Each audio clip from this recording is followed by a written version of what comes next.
Frodo raised his head and then stood up. Despair had not left him, but the weakness had passed. He even smiled grimly, feeling now as clearly as a moment before he had felt the opposite. That what he had to do, if he could. And that whether Faramir or Aragorn or Elrond or Galadriel or Gandalf or anyone else ever knew about it was beside the purpose.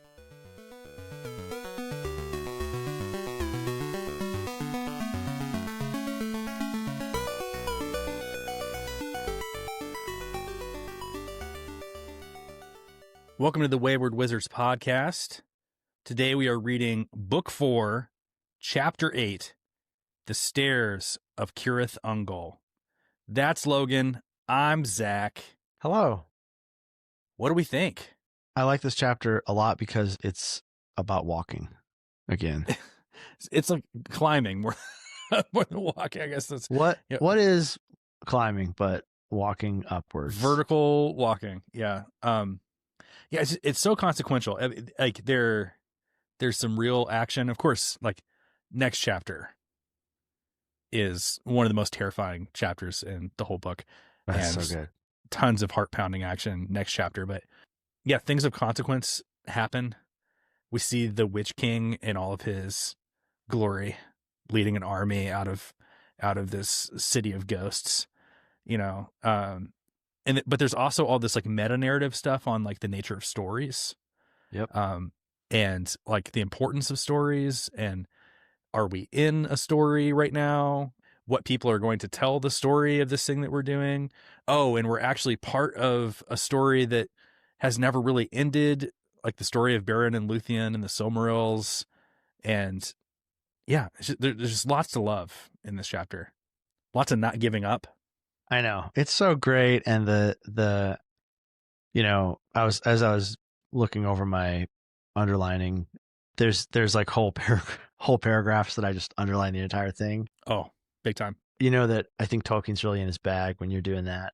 It's a very like soliloquy heavy chapter. I don't know. Frodo and Sam's love for each other and just their sort of, I mean, the whole, indomitable spirit thing they've got going on is so great. And I mean, their humility and their, I don't know. This is like what you sign up for when you start reading Lord of the Rings are these chapters like this one. Yeah. And sure. The next chapter is so different, but it really depends on this chapter to like set the resolve that they have for each other that allows them to get through like the really hard moments. And I don't know. I mean, it's just what a great book, dude. Like, I know you're gonna have to bleep that out, but it's so good, so good. The intimacy between Frodo and Sam, I feel like this is when it really ramps up, like the physical, spiritual, emotional intimacy that they have. You know, we've talked about this a bunch of times, but I think it's worth repeating that Sam is Frodo's employee.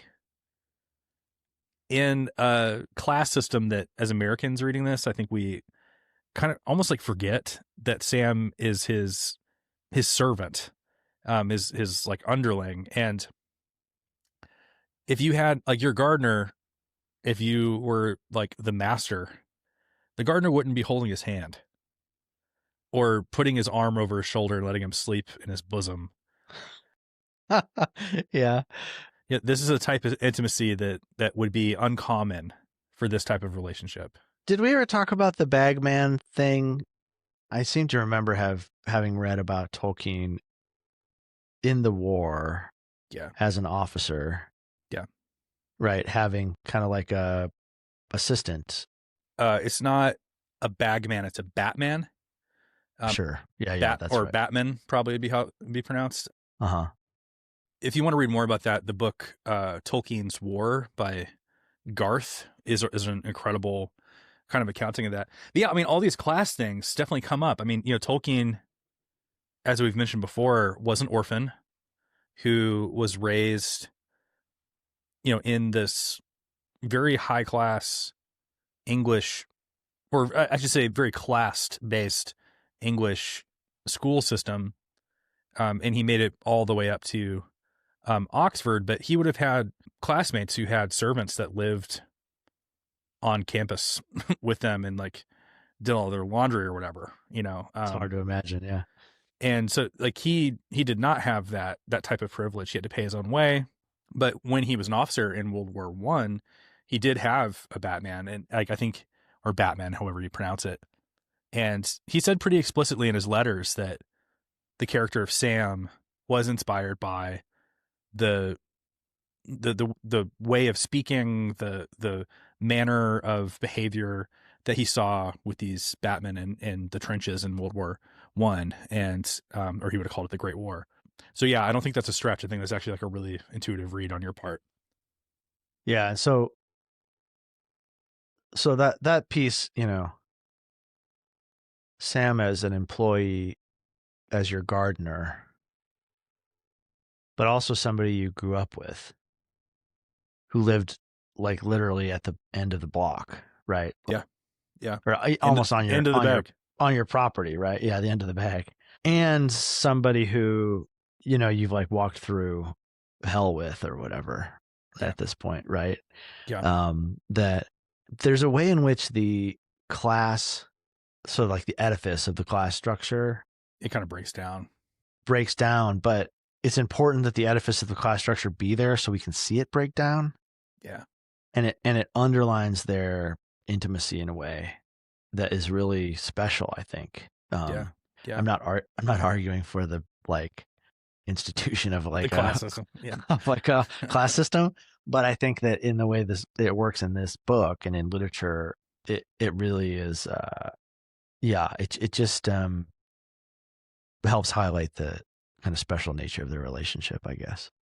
You know, and there's a soothing element to their physical intimacy, but there's also like an adoration that Sam has for Frodo.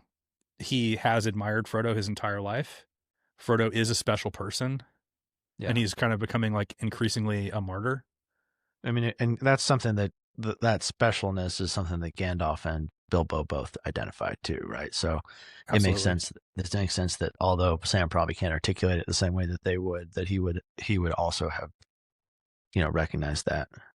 Yeah, and he has that kind of like internal monologue a couple chapters ago where he's like, you know, of course Sam couldn't articulate these things, but at the end he just says, "I just love him." Yeah, right. But I'm reminded of in Rivendell when Frodo wakes up, Sam rushes in after kind of Gandalf kind of fills in the gaps of what's happened since he's been stabbed.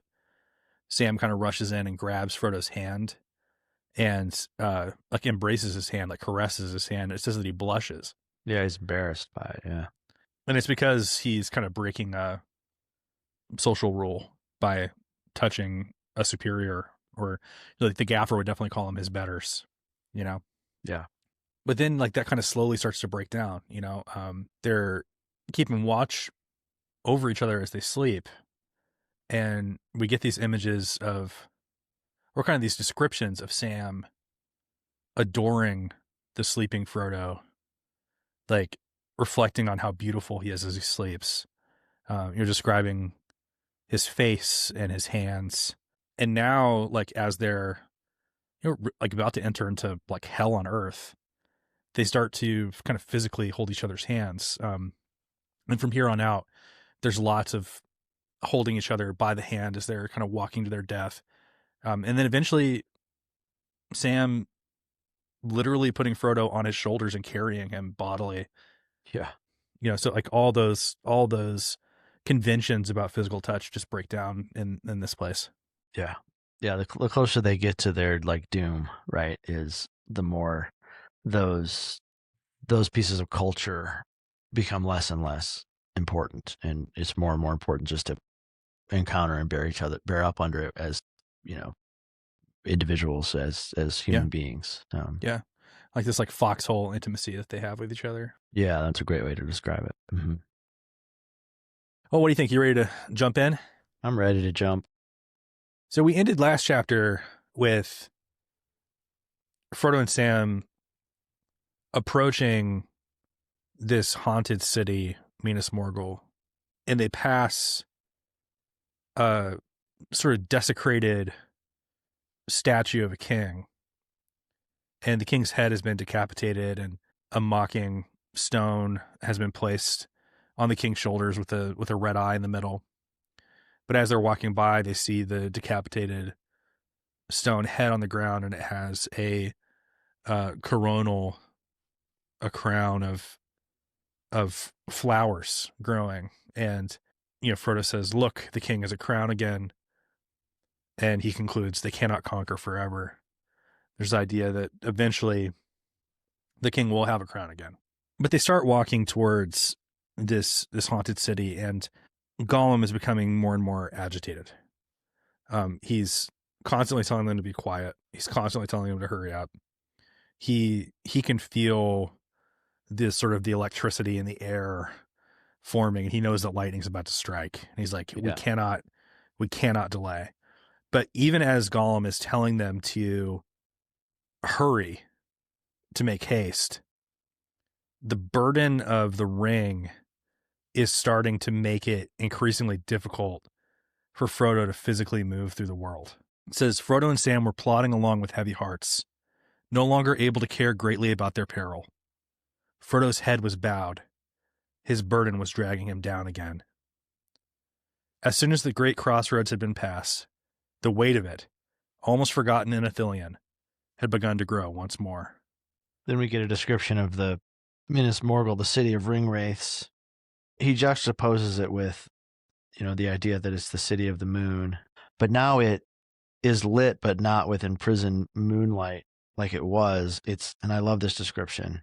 It says, paler indeed than the moon ailing in some slow eclipse was the light of it now, wavering and blowing like a noisome exhalation of decay, a corpse light, a light that illuminated nothing.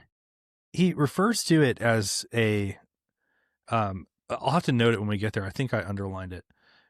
Once they're up a little bit and Frodo kind of looks back at the path they just came, he says that it glows like a worm. Like bioluminescent or something like that? Yeah. And so that's kind of what I'm imagining. And of course, this is so painted by the imagery of the movie. Yeah, that kind of like green, almost like a glow in the dark. Exactly. Something glow in the dark doesn't really cast light. Like you can't really see by something that's glow in the dark. No, like a glow worm or a lightning bug or something like that. It just has a light for itself. It doesn't have a light for anything else. I did want to. There's a weird detail here that I never noticed before. So it says that there's tons of like windows that look like black holes, or that look like eyes almost. Right. But then it says the topmost course of the tower revolved slowly. Yeah. What? What do you mean it revolves slowly? How? I was thinking like a spotlight or like a lighthouse. Does the stone rotate, or is it just a light? I guess you're saying you think it's more just like a light. That's what I imagined. But the topmost course of the tower revolves slowly. What's the topmost course of a tower? Like, I guess I don't know enough about towers to. Oh, that's fascinating. Yeah. Yeah, because it says the tower itself revolves. So I was kind of imagining the way that a lighthouse's light revolves. That's what I was imagining. I can imagine that, right? Yeah, that's a really interesting detail. I don't know. I do think that the phrase "a huge ghostly head leering into the night," to me, that reads more like a watchtower. Yeah, like a headlamp, like you're talking about. But yeah, and that there's these countless black holes looking out into emptiness. This is a watched place. Like, this is not unguarded, but this is a place, like the silent watchers were mentioned a few chapters ago, and we asked, like, okay, what are the silent watchers? And I think this is the answer here. This is a place of constant vigilance, but it's also spiritually terrifying. Like you are physically delayed by how terrifying this place is. I wanted to read this sentence here. It says, every step was reluctant, and time seemed to slow its pace, so that between the raising of a foot and the setting of it down, minutes of loathing passed. So it's almost like a dream, like where you need to run, but you can't. It's like they're like treading water or something. They're like way down. They can't move as quickly as they need to. Yeah. And of course that just agitates Gollum, who's like, we need to move faster. Yeah, faster. So they come upon this white bridge that passes over this stream in the valley up to the city itself. Did you notice that it says that the shadowy meads are filled with pale white flowers? Huh. No, I didn't notice that. So like the outside of these walls, like on the ground between like where they stand and the walls themselves, are pale white flowers that are luminous, beautiful yet horrible in shape, like the demented forms in an uneasy dream. So there's that dream language again. Yeah, right. And that they give forth a sickening charnel smell. An odor of rottenness filled the air. Weird. I looked up charnel, and it comes from an old French word that means like a tomb, like Interesting. A house of the dead. So that there's this like odor of corpse death that these flowers are putting off.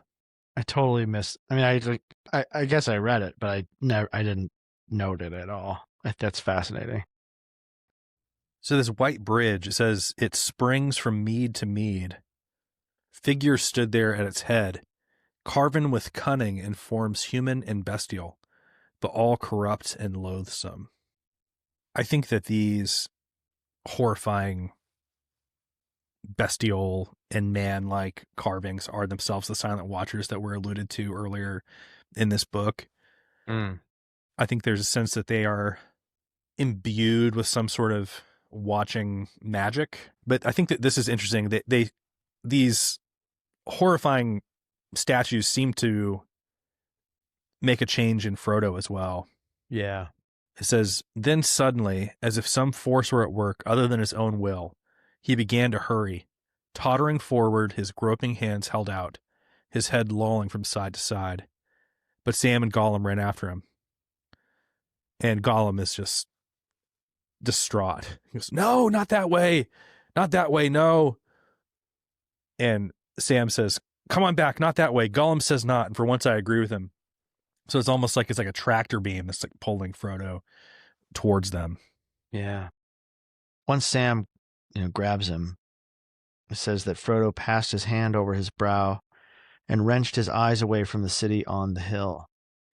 The luminous tower fascinated him, and he fought the desire that was on him to run up the gleaming road toward its gate. At last, with great effort, he turned back. And as he did so, he felt the ring resisting him, dragging at the chain about his neck. And his eyes, too, as he looked away, seemed for the moment to have been blinded. The darkness before him was impenetrable. So that reminds me of the time when he's clinging to the cliff and he gets blinded and he can't see anything except suddenly he can see the rope from Lothlorien. Right. And so there's some, and that's when the Nazgul are flying over. Yeah. And so there's some effect that, and we find out here in a second that the Witch King is actually in this city. Yeah. And he's about to be within like a few feet of him. Yeah. But I think the connection to him clinging to a cliff is a good one. I think that it seems like being struck blind temporarily by the enormous power of these Nazgul, who the closer they are in proximity to their lord, the stronger they are. And this is where we get the first description of this path that they're about to take. It says, not far from the near bank of the stream, there was a gap in the stone wall beside the road. Through this they passed, and Sam saw that they were on a narrow path that gleamed faintly at first, as the main road did, until climbing above the meads of deadly flowers it faded and went dark, winding its crooked way up to the northern sides of the valley.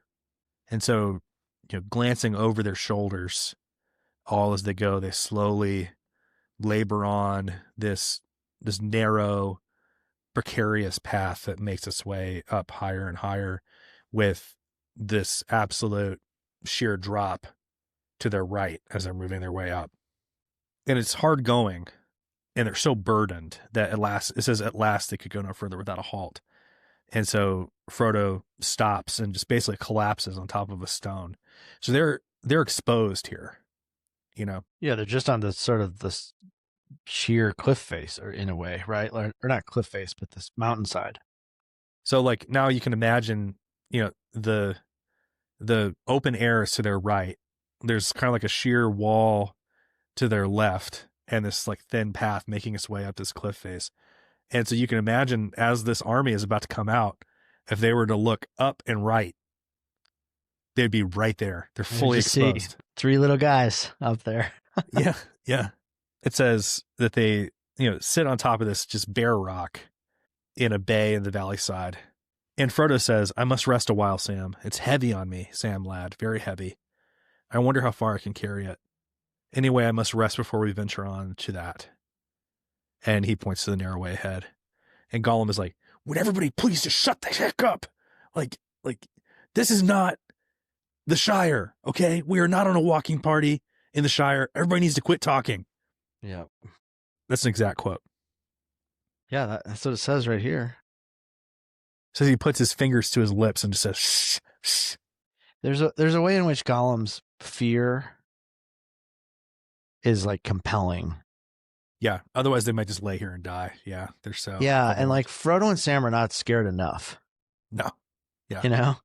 Yeah. Or they're just so weary they can't be. They can't. Yeah. And we kind of talked about that, right? Like they can't even connect to their own sense of despair. They're just like awash in almost like a depression or something, you know? Yeah. And they can't see their way outside of it. But Gollum's anxiety is different than what their despair.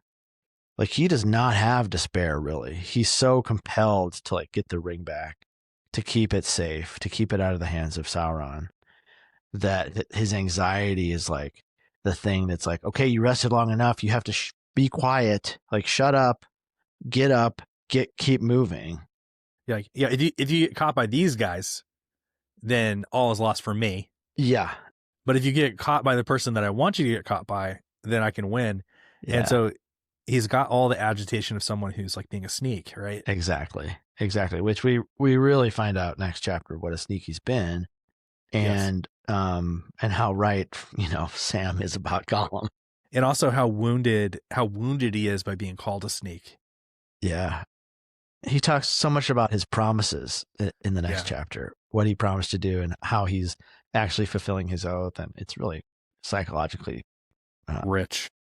But yeah, here it's just his anxiety that's going to keep them moving forward. His fear and agitation became so great that he spoke again, hissing behind his hand. He's like trying to be as quiet as he can. Yeah. As if to keep the sound from unseen listeners in the air. Not here. No, not here. Fools' eyes can see us. When they come up the bridge, they'll see us. Come away. Climb. And then Sam's like, actually, he's right. Hey, yeah, we can't stay here. We got to keep going.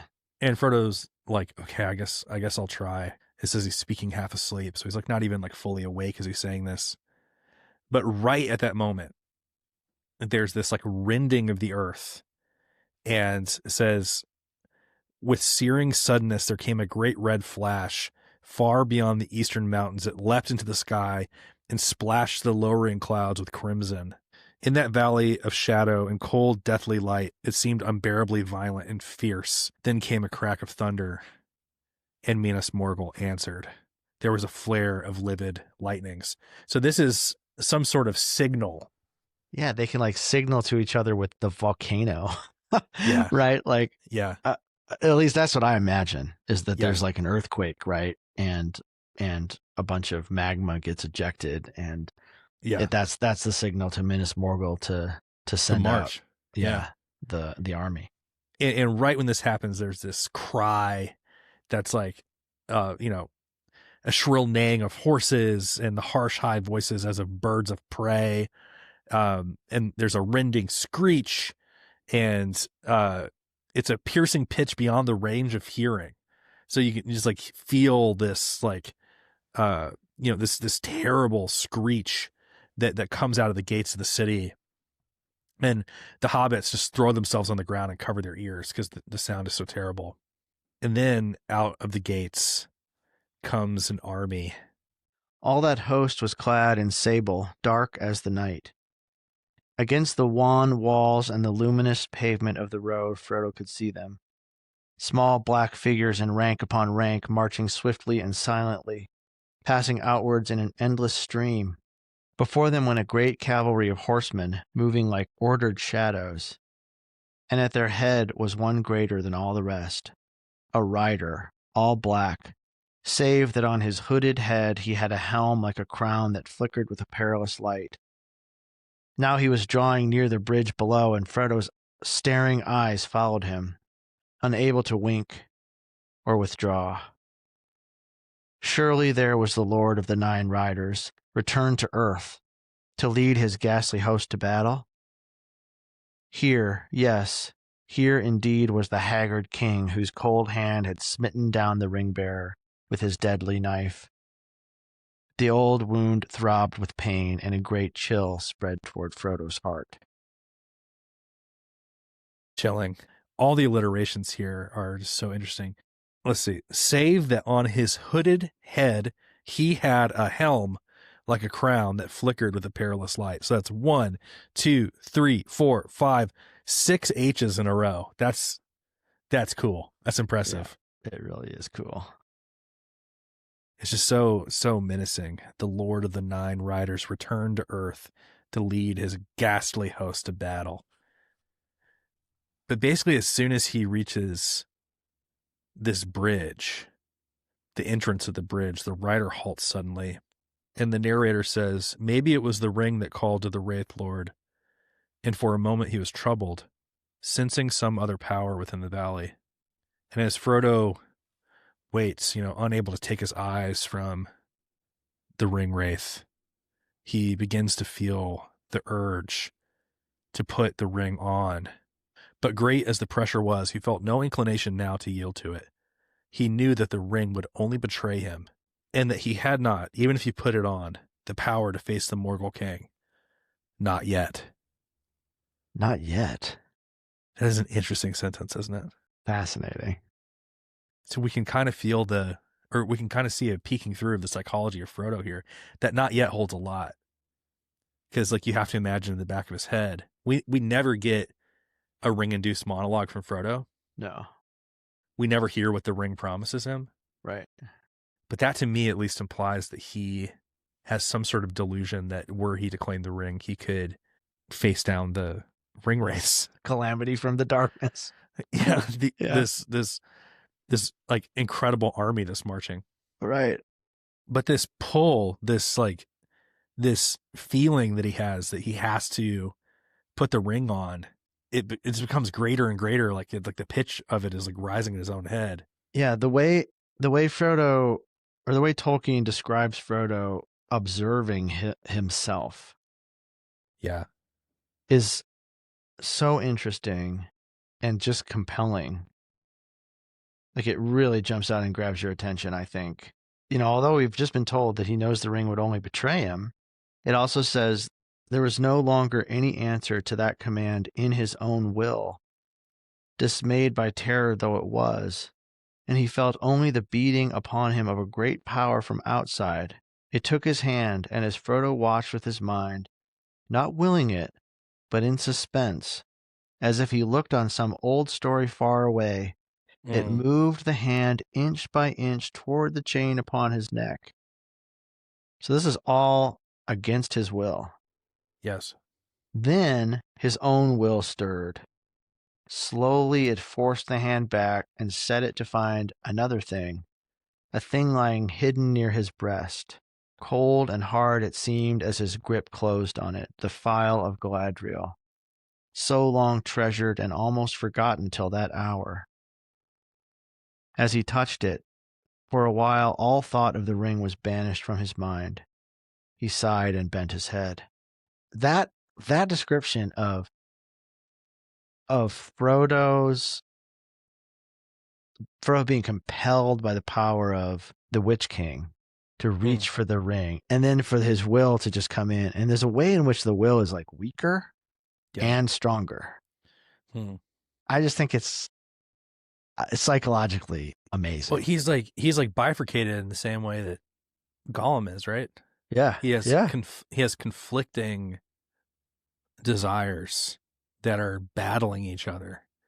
And we get this kind of like insight of like his hand is groping towards the thing and he's actively trying to pull away his own hand. And don't we all, Zach? Don't we all? There's a tendency in all of us to have, we know what we want and yet we do the things that we hate.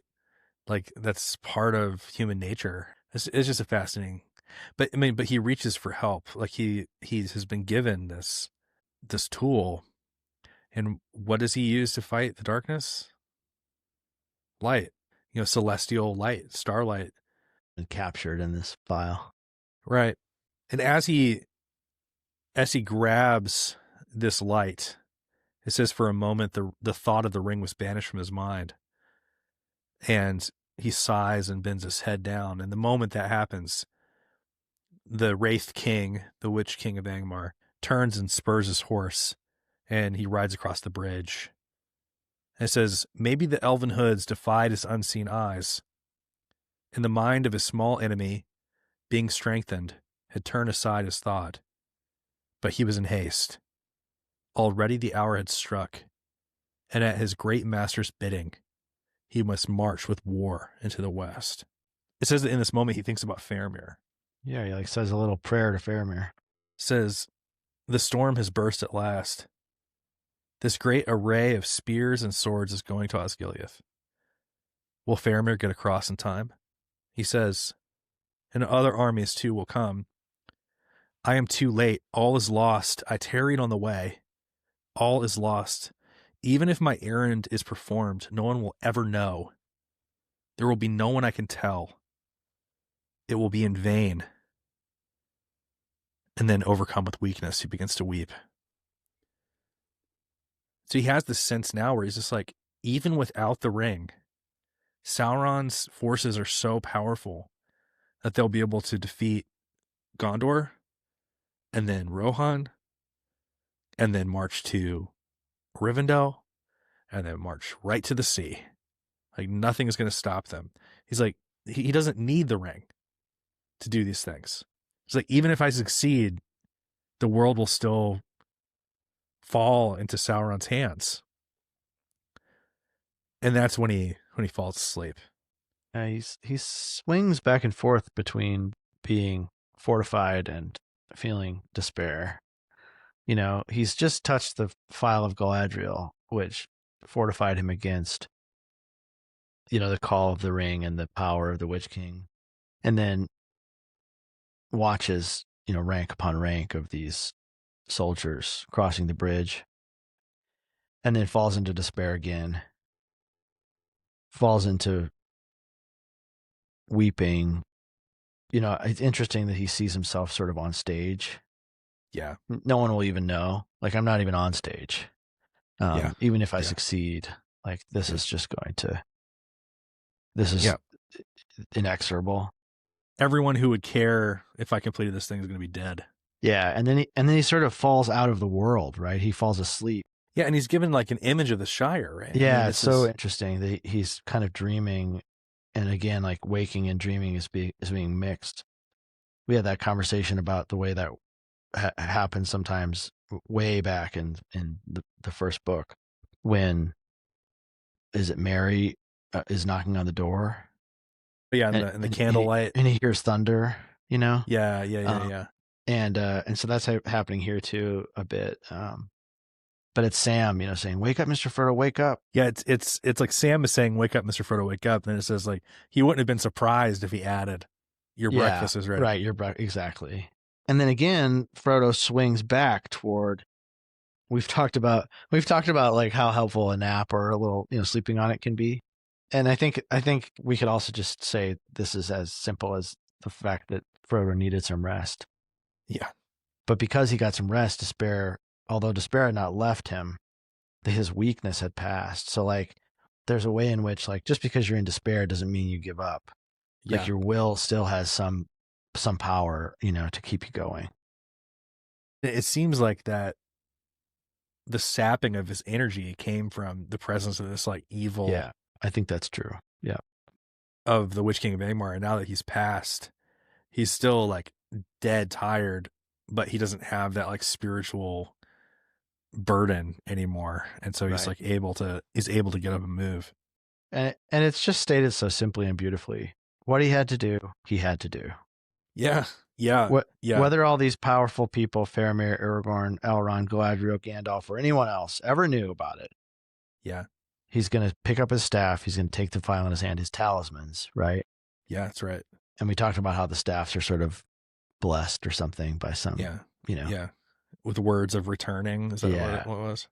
And so he's got these talismans, and he's gonna take the next step that he has to take. These gifts from these like spiritually powerful people are sort of bolstering him to get up and move. Yeah. So Gollum had, during this endeavor, not decided to sit there exposed on the cliff. He had run off. So, Frodo and Sam, it seems like they were sort of hidden by the kind of magic cloaks. But Gollum has run off, and he comes back, and he's pissed. He's like, foolish, silly. It's just about the worst thing that Gollum could say. Make haste. They mustn't think danger has passed. It hasn't. Make haste.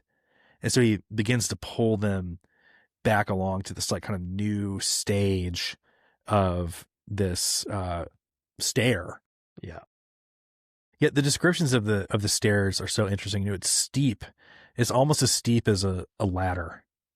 It's like they have to climb with both their hands and their feet.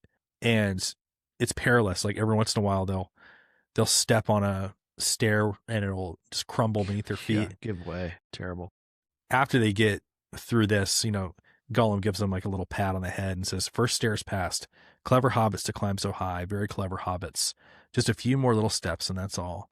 And then they get to a place where they can rest. So they rest, but Gollum doesn't let them rest for very long. He says, there's another stair still. Much longer stair. Rest when we get to the top of the next stair. And Sam is grumbling. He's like, longer? We're already pretty tired. And Gollum's like, longer, but it's not as difficult as the one that you just did. Hobbits have climbed the straight stair. Next comes the winding stair. It's funny that Sam even has it in him to complain. Yeah. Like, what is the use of complaining? Yeah. But there's something about complaining, I think, that helps us do hard things. Yeah. You sort of have to complain about it, Yeah. to like deal with it, to deal with it. You got a gripe. It says, the passage seemed to go on for miles, and always the chill air flowed over them, rising as they went on to a bitter wind. The mountains seemed to be trying with their deadly breath to daunt them, to turn them back from the secrets of the high places, or to blow them away into the darkness behind. This is just about my worst nightmare. Like being on like a windy, steep path. Crag. Yeah. This is terrifying. There's a way in which mountains in Tolkien are really not a place where human beings belong. They don't want to be climbed, And the mountains have a will, the mountains are like, you do not belong up here and I'm going to blow you off. Right. But they climb this way for hours. It says, how many hours had passed since they had entered the Morgul Vale? Neither Sam nor Frodo could any longer guess. The night seemed endless. So it's just trudging up the side of this darkness with the wind threatening to blow them off the side of it. Just terrible. Here's this line that I mentioned earlier. At one point, they get to a point where they can look back kind of over their shoulders and see the area that they've just come from. It says that Frodo glances down and sees below him as a vast, deep pit, the great ravine at the head of the Morgul Valley. Down in its depths glimmered like a glowworm thread the Wraith Road from the Dead City to the Nameless Pass. So that's that like the glowworm makes me think of what's the word that you used for animals that like glow in the dark? Bioluminescence. Bioluminescence, yeah. Yeah, definitely. That kind of green sheen. So finally they get to the point where they're able to take a rest. As they're resting, Frodo looks up and he sees the crown of the road that they're getting to. So he's able to see the kind of the apogee of this of this climb that they're taking. And it says, against the sullen redness of the eastern sky, a cleft was outlined in the topmost ridge, narrow, deep cloven between two black shoulders, and on either shoulder was a horn of stone. And as he looks, he sees that on one of these horns is a black tower poised above the outer pass. And he points at it and he gestures for Sam to look. And Sam says, I don't like the look of that at all. So this secret way of yours is guarded after all, as you knew all along, I suppose. And Gollum says, of course, but all places are guarded. But hobbits must try some way. This may be least watched. Perhaps they've all gone away to the big battle, perhaps. So this is the tower of Cirith Ungol that will play a bigger role in the coming chapters. But Frodo says, but we have to rest. And we have to prepare for the last lap. So he still has a sense of resignation. He's just like, we are at the end of our ability to go on now. Yeah. It says that the hobbits took what they expected would be their last meal before they went down into the nameless land. Maybe the last meal they would ever eat together. So they eat some of the food of Gondor and the way bread of the elves, and they drink a little. And this is what gets us, them stopping to eat is what gets us into this extended conversation about stories, myths, the story they're a part of, and, the story that might become or be told later. And it all kind of kicks off with what seems like a poem. They're talking about how much they hate this place and how smelly it is. I think they're starting to smell Shelob's lair. I think it's a little bit of foreshadowing of that. Right. But Frodo says, I don't like anything here at all. Step or stone, breath or bone, earth, air, and water all seem accursed. But so our path is laid. That's so observant. I didn't read that as a poem at all, but you're totally right.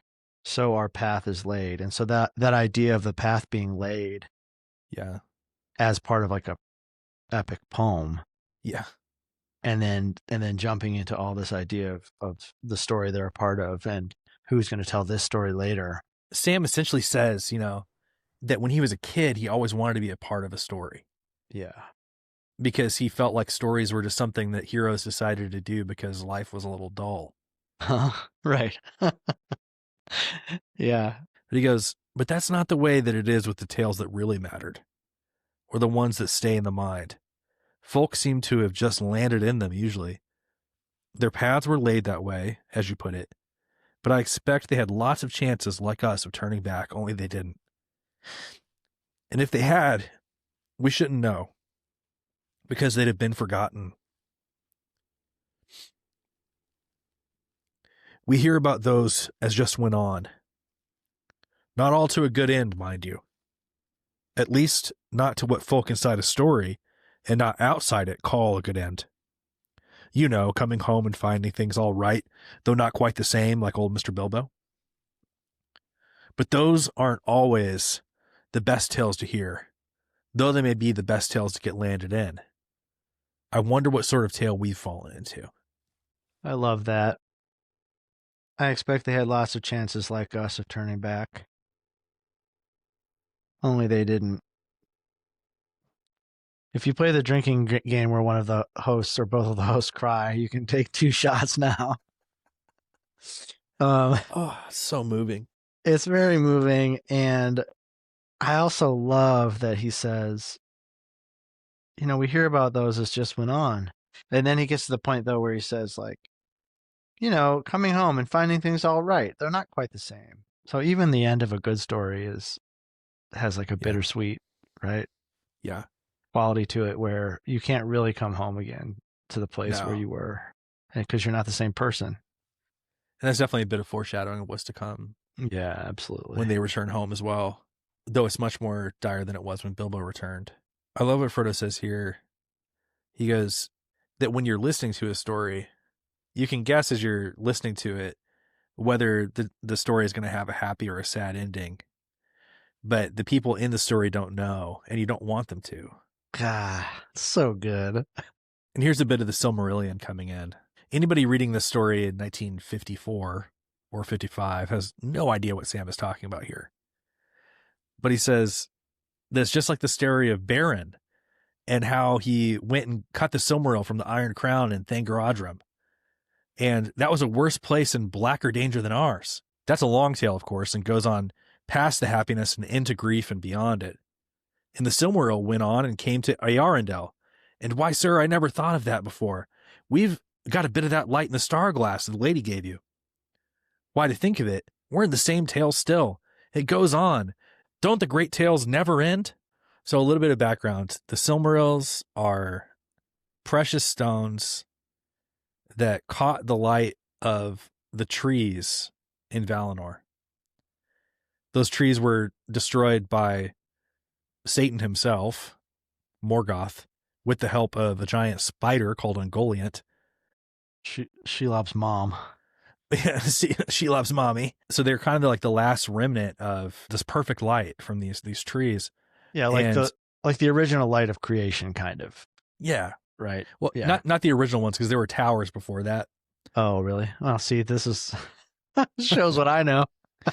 I'm just like Sam or like the readers in 50. Yeah, there were towers, and then Morgoth destroyed those, and then he was in prison for a long time, and then he talked his way out of prison, and then he fell in love with the Silmarils and realized that if he destroyed the trees and stole the Silmarils, he would be the only one with that light. He would possess the light. Gotcha. Yeah. So with Ungoliant, he destroys the trees and steals the Silmarils, puts them into a crown, which burns his body and gives him constant pain, because a pure and good thing can't be handled by an evil without it burning him. And so he's constantly in pain with this crown that he has on his head. But fast forward years later, and a man named Beren falls in love with an elf woman named Luthien, who's the hottest, most prettiest babe of all babes.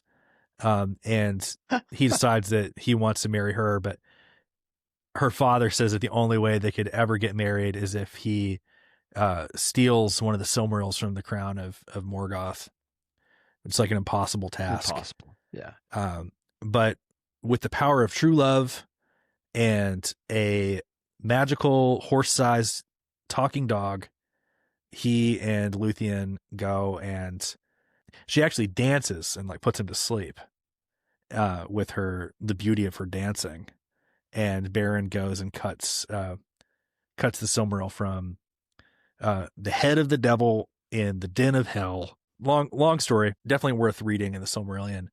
But that's what gives this story such depth. I mean, that's a long story, as Sam says, and it's just alluded to here. Yeah. But that Silmaril that he steals ends up in the hands of Elrond's father, Eärendil, who bears that light in a winged ship in the sky. And that light, the light of Eärendil, is one of the Silmarils, and it's the star Venus. And that's the light that is captured in the Phial of Galadriel. I love that Tolkien will use an analogy to something that no one has ever read. Yeah, but it gives it a sense of depth and ancientry, right? Because he has thought it out, it like has that verisimilitude that we talked about, episodes, like, I don't know, 30 episodes ago or something. Yeah, the Council of Elrond or whatever. Yeah. It has that feeling of being really real. Yeah. Not just a real story, but something that actually happened, and that Sam can reference it here and see himself as this little hobbit from the Shire. Yeah, he's part of that story too. Who grew up farming cabbage is part of the story of Beren and Luthien. Yeah. Yeah. Awesome. Sam says, let's hear about Frodo and the Ring. And they'll say, yes, that's one of my favorite stories. Frodo was very brave, wasn't he, Dad? Yes, my boy, the famousest of the hobbits, and that's saying a lot. And he laughs. It makes Frodo laugh. And it says that that's the first laugh that had ever come to this part of the world since Sauron came. And we've talked several times on the podcast about how laughter has power. And it says, to Sam, suddenly it seemed as if all the stones were listening, and the tall rocks leaning over them. But Frodo did not heed them. He laughed again. Why, Sam, To hear you somehow makes me as merry as if the story were already written.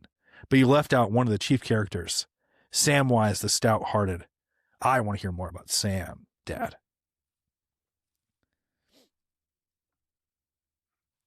And Frodo wouldn't have gotten far without Sam, would he, Dad?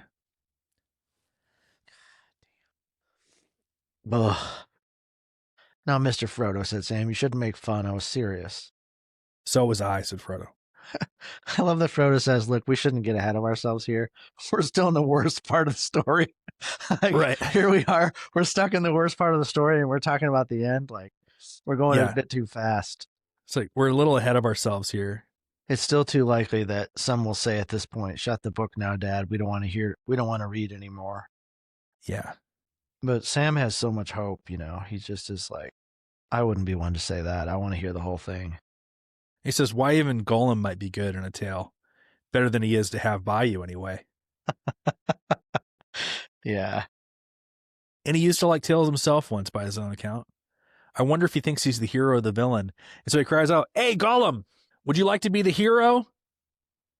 And he realizes that he's gone.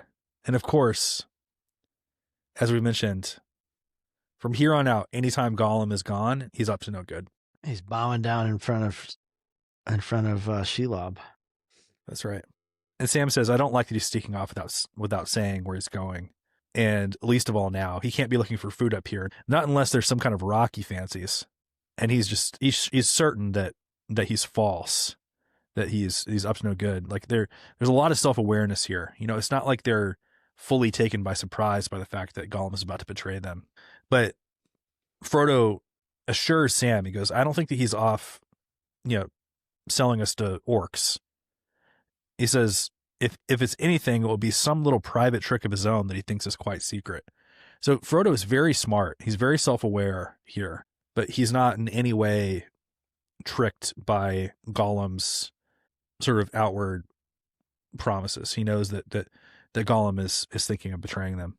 There's a little bit of like, it is what it is here, Yeah. If he's false, he's false. Yeah. And he probably is, but we really don't have any better options. We just got to keep going. Yeah. Following the worst person in the world. Yeah. Is the only option we have here. And so we got to just do it. We can wring the good out of it somehow. Right. Yeah. Yeah. And he says, I don't think he has just one scheme in his muddled head. Yeah. That's really interesting. Mm-hmm. He says, I think in part he's trying to save the precious from the enemy as long as he can, for that will be the last disaster for himself too if the enemy got it. So, I mean, that goes all the way back to, when he warns him that the precious will keep the promise. Like, Gollum has created this, pretzel-like justification in his head about how he's not breaking his oath. I love the way Sam puts it. He says, yes, Slinker and Stinker, like I've said before, but the closer we get to the enemy's land, the more like Stinker Slinker will get. And so there's a way that Gollum's dissembling and deception and his dividedness gets unified the closer he gets to that like moment of the trap being kind of laid. And he says explicitly, he says, mark my words, if ever we get to the pass, he won't let us really take the precious thing over the border without making some kind of trouble. So they both know, like, we're coming to him setting his trap, and like it or not, we're going to have to get through it. Here's the bit of foxhole intimacy that I was talking about earlier. Sam tells Frodo to sleep, and he says that he'll keep first watch. He says, you'll be safe if you lay close to me. I'd be dearly glad to see you have a sleep. I'd keep watch over you. And anyway, if you lay near, with my arm round you, no one could come pawing you without your Sam knowing it. And Frodo is so tired, he says, yes, even here I could sleep. And Sam says, sleep then, master. Lay your head in my lap. I do want to say, I think this next part where when Gollum finds them, Sam propped up against a stone, his head dropping sideways and his breathing heavy. In his lap lay Frodo's head, drowned deep in sleep. Upon his white forehead lay one of Sam's brown hands, and the other lay softly upon his master's breast. peace was in both their faces. I think that's an allusion to a pietà. So a pietà is a statue of, I think it's almost always a statue, but I think it's also, no, I think it's or it's a depiction of Mary cradling the dead body of Christ. Yeah, it's a depiction of Mary cradling Christ after his descent from the cross. The one that I think is the most famous is the one that's at the Michelangelo at St. Peter's Basilica. It's got to be one of the most beautiful things a person, like any human being, has ever done, in my opinion. It's incredibly beautiful and amazing, that he could, like, out of a piece of stone create this image. But I think there's an allusion here to that, not necessarily to that particular statue, but to this image of Christ and Mary. Absolutely. And it's so beautiful that it almost converts Gollum. Yeah, Gollum comes up on them as they both fall asleep, and pieces in both their faces. It says, a strange expression passed over his lean, hungry face. The gleam faded from his eyes, and they went dim and gray, old and tired. A spasm of pain seemed to twist him, and he turned away, peering back up towards the past, shaking his head, as if engaged in some interior debate. So it seems like he's having a moment of doubt. He's considering not betraying them. He's looking up the past to where his trap is laid. It says, then he came back and slowly putting out a trembling hand. Very cautiously, he touched Frodo's knee, but almost the touch was a caress.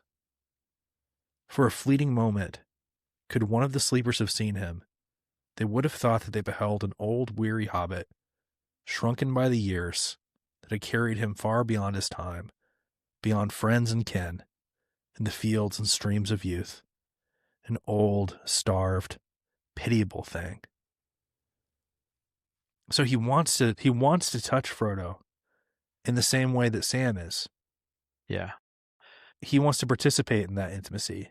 Right. And I think he almost is like, it's like a moment of wholeness that Gollum, we almost never see with Gollum. And even though he has an interior debate, it's not the same kind of slinker stinker debate that Sam has witnessed. I think it's more of like it's a moment of interiority that he turns back up toward the past, I think, thinking about his plan for deception. Right. And then coming back, he's returned to himself in a moment.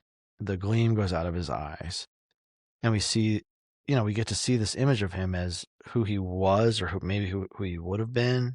Yeah. But unfortunately, this vision, or this moment of wholeness for Gollum, is interrupted because Sam misinterprets what's happening. And Sam has fallen asleep. Yeah, Sam is angry at himself more than he is at Gollum, I think. He had promised Frodo that he was going to stay up and keep watch.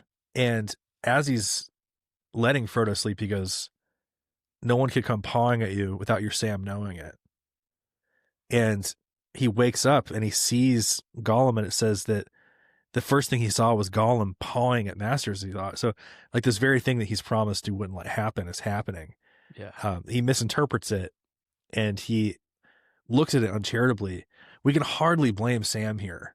No, we can't blame Sam, but we also, this is the way that human beings hurt each other. Yeah, is by misunderstanding and misinterpretation and our own kind of self-recrimination ends up splashing all over the place on the people around us, right? Whether we love them or not. Yeah. And so Gollum, it's not like Gollum was gonna all of a sudden become one of the guys. No, that was never gonna happen. No, but there's it's just tragic, right?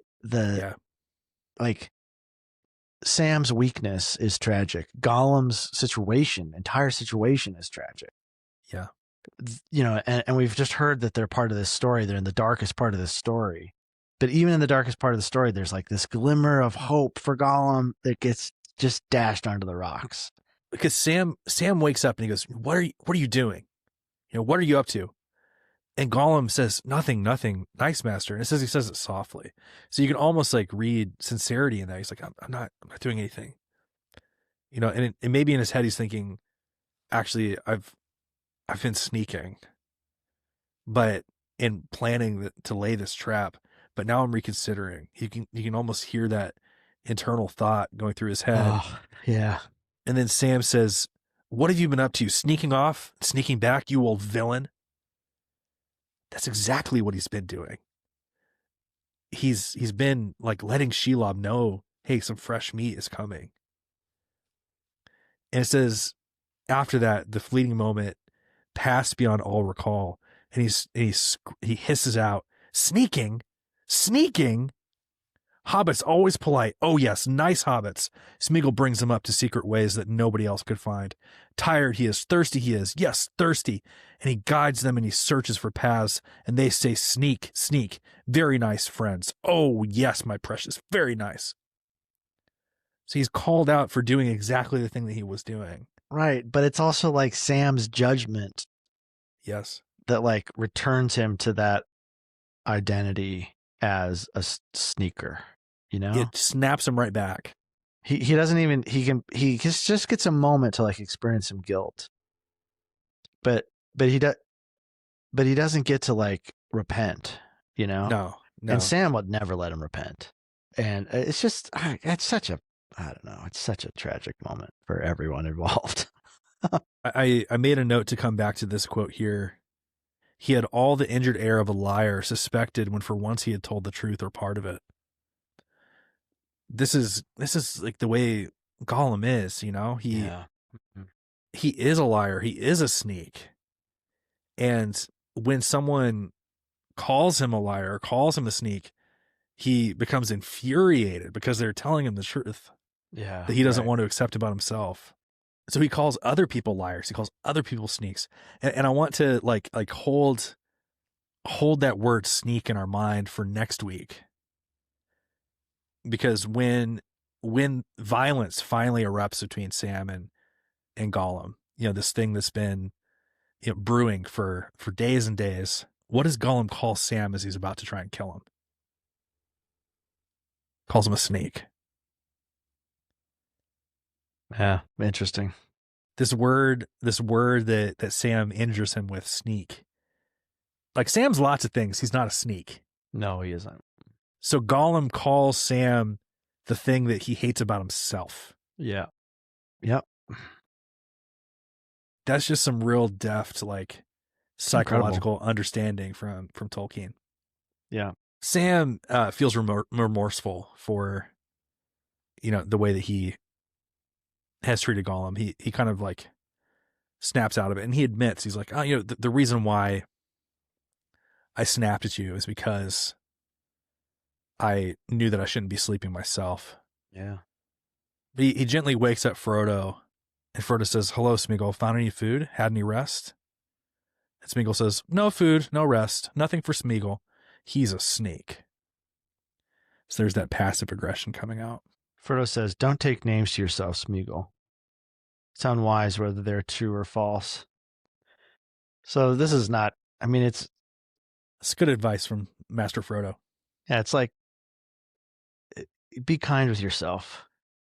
Don't take a name on yourself. It's one thing for someone else to call you a sneak and another for yourself to call you a sneak. That is something to learn. If the earlier you learn that in your life, the better off you're going to be.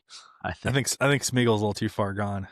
I think so too. 500 years is too long, but anyone younger than 500 years listening, that's good advice from Mr. Frodo. Yeah, pay attention. But Smeagol says, Smeagol has to take what's given him. He was given that name by Master Samwise, the hobbit that knows so much. Oh, brutal. And Frodo chastises Sam. Well, he just looks at him. It's really funny. It's so much can happen right in that look. Yes, sir, he said, I did use that word. Waking up out of my sleep, sudden and all, and finding him at hand. I said I was sorry, but soon I shan't be. He's like, I apologized once, but don't make me grovel, you little turd.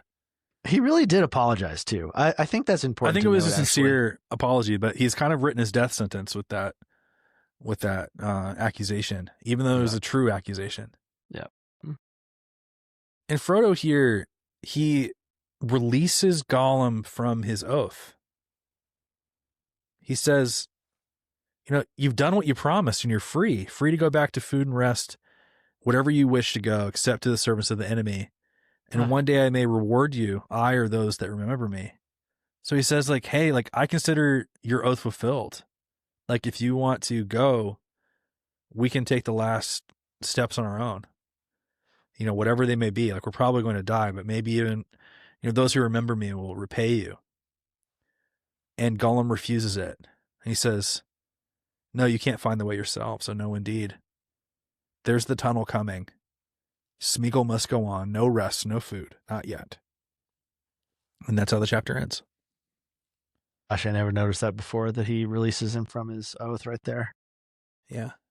Great chapter. Maybe one of my favorites so far, but certainly next week's is going to be thrilling in a way that this one isn't. This one is much more exposition heavy, like kind of meta reflections on philosophy and like kind of a character study, if like right before the action really picks up. But yeah, we're coming to the end of this book.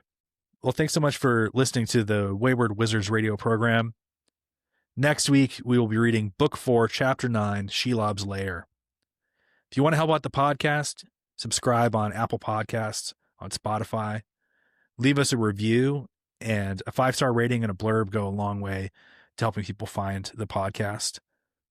If you want to see what our faces look like, you can watch the podcast on YouTube. And if you want more information, you can go to waywardwizards.com or email us at info@waywardwizards.com. But until next week, you've been very clever hobbits to climb so high. Very clever hobbits. I'll see you next week. Bye.